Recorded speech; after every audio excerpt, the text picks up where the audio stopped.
Hey everyone, this video is brought to you by a cold and rainy, wet, damp day. There's not much I can do outside today, so I thought I'd throw together a quick video. The topic I wanted to bring up today is just another one of the subroutines of the presuppositionalist argument, and it's one that I've seen Eric Hovind actually talk about more than Cy, and that is in the form of a question. He'll ask, how much of the available knowledge in the universe do you think you have? Maybe 1%? And I think that's probably a gross exaggeration, but sure, we can go with 1%. And then he'll say, of the other 99% of the knowledge that you don't have, is it possible there could be something in there that refutes the 1%? Now, I don't like this question for several reasons. The first of which is I think the answer is no. I mean, that 1% contains a lot of the axiomatic truths and core principles that we have, and I don't think there's going to be anything in the remainder of the knowledge that we have that's going to necessarily shake those core principles.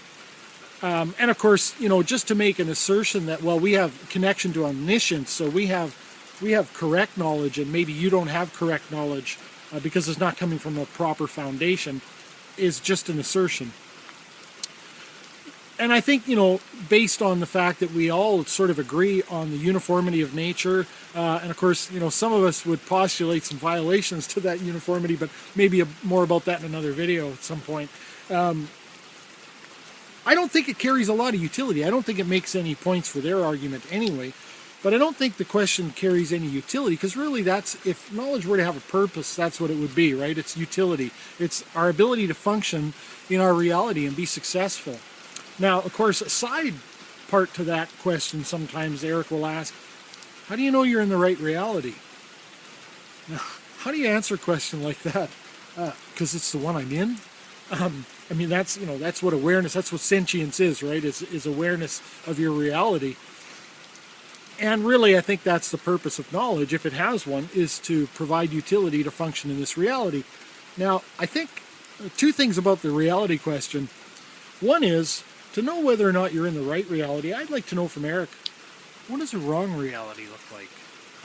Nobody seems to ask him that question, but I'd like to know the answer. I think, as they've said, you know, evil exists because you need a contrast between good and evil to know what good is.